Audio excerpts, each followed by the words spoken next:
पोलिसावर tractor घालून जीवघेणा हल्ला करण्यात आल्याची धक्कादायक घटना अहिल्यानगर जिल्ह्यात घडली आहे। अहिल्यानगर जिल्ह्यातील श्रीरामपूर शहरात चोरीच्या गुन्ह्याचा तपास करत असताना पोलीस कर्मचाऱ्यांवर ट्रॅक्टर घालून जीवघेणा हल्ला केल्याची गंभीर घटना श्रीरामपूर तालुक्यातील कमलपूर येथे घडली। या हल्ल्यात पोलीस हेड कॉन्स्टेबल प्रसाद साळवे हे गंभीर जखमी झाले असून मदतीला धावून आलेल्या एका नागरिकालाही यात दुखापत झाली आहे। या प्रकरणी लक्ष्मीकांत मुंजाळ याच्या विरुद्ध गंभीर गुन्हा दाखल करण्यात आलाय।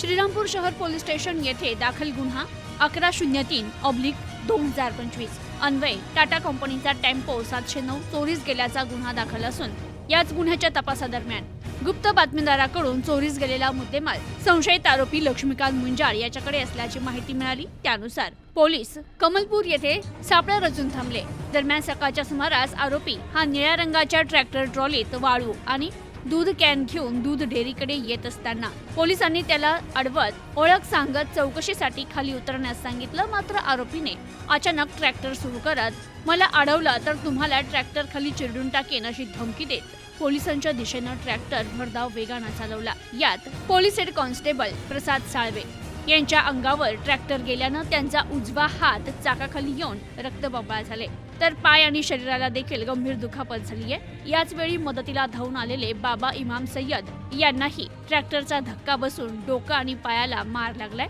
ते बेशुद्ध पडले।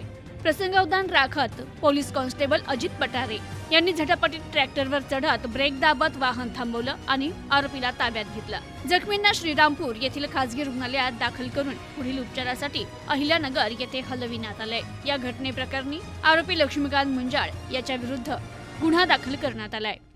Bureau report, news today 24, Shrirampur, Ahilyanagar.